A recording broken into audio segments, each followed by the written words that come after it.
उद्योजक व्हायचं स्वप्न बघा, नाही तर मोठा माणूस व्हायचं, मोठा साहित्यिक, मोठा लेखक, मोठा अधिकारी व्हायचं स्वप्न बघा. मेंदूतला कचरा काढल्याशिवाय काहीच होणार नाही. आणि तो कचरा असतो म्हणूनच आपल्याला सगळं कळत असतं पण आपल्याला वळत नाही. मग आपण कायम एक वाक्य असतं बघा आपलं, ते राहिले बरं का माझ्याकडून जायचं, ते करायचं राहिले, ते बघायचं राहिले, ते शोधायचं राहिले, ते करायचं राहिले. हे जे राहिले ना, एकदा 5 मिनिटं आठवून बघा, मेंदूत तुम्हाला 4-5 गोष्टी तर लगेच समोर येतात की खरंच हे राहिले. आणि ते राहिले का, तर त्या कचऱ्यामुळे राहिले. आणि कचरा पहिले साफ करून घ्यावाच लागेल, त्याशिवाय उद्योजक होता येणार नाही. मला हे फार लेट कळाला, मग 2 वर्ष वाया गेली. कारण कोणी सांगणारच नव्हतं. कारण कोणी सांगितलं, कोणी सांगत असेल तर काय म्हणायचं, हां माहिती लई शान आहेस. ही जी प्रथा आहे ह्याच्यामुळं मी डिप्रेशनमध्ये बरेच दिवस गेलो. आणि घरातले मोठे पालक लोक एक डायलॉगले फायनल सांगतात.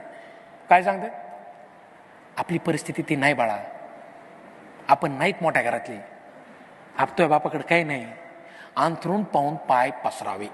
ऐकली का म्हणे, अंथरून पाहून पाय मी तुमच्या सगळ्या पोरांना एक सांगतो, एकदा पाय पसरून बघाच, अंदाज तरी येईन की नेमकं अंथरून लागतंय किती. नाही तर कळायचंच नाही ना नेमकं पायाला अंथरून पाहिजे किती.